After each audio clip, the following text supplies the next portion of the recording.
এক ছোট্ট গ্রামে এক গরিব কৃষক থাকত, তার নাম ছিল বিমল। তার জীবনটা ছিল খুব কষ্টের, কিন্তু সে ছিল পরিশ্রমী আর সৎ।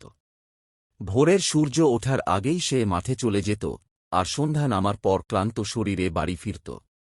তার নিজের জমি খুব কম ছিল, আর সেই জমিতে যা ফসল হতো তা দিয়ে বছরভর সংসার চালানো ছিল প্রায় অসম্ভব।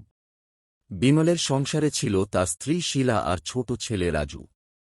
রাজুর বয়স মাত্র ৮ বছর, কিন্তু সে বুঝতে পারত তার বাবার কষ্ট। অনেক দিন এমন যেত যখন তাদের ঘরে রান্না হতো না। দুবেলা দুমুঠো ভাত জোটানোই ছিল তাদের সবচেয়ে বড় সংগ্রাম। একদিন বিকেলে মাঠ থেকে ফিরে বিমল দেখল রাজু চুপচাপ কোণে বসে আছে। কাছে গিয়ে জিজ্ঞেস করল, কিরে রাজু, কি হয়েছে? রাজু ধীরে বলল, বাবা, আজ সারাদিন কিছু খাইনি, খুব খিদে পেয়েছে। বিমলের বুকটা হুহু করে উঠল। সে জানত ঘরে কোনো খাবার নেই। শীলা পাশ থেকে বলল, আজ বাজার থেকে কিছু আনতে পারোনি? বিমল মাথা নিচু করে বলল, আজ কাজেই পাইনি, টাকা কোথা থেকে আনব? সেদিন রাতে তারা শুধু জল খেয়েই ঘুমিয়ে পড়ল। কিন্তু বিমল ঘুমোতে পারল না। সে ভাবতে লাগল, এভাবে আর কতদিন চলবে।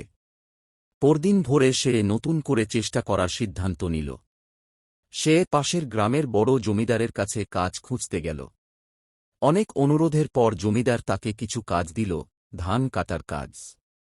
যদিও মজুরি কম ছিল, তবুও বিমল রাজি হয়ে গেল। দিনের পর দিন কঠোর পরিশ্রম করতে লাগল বিমল। রোদে পুড়ে, বৃষ্টিতে ভিজে সে কাজ করে গেল।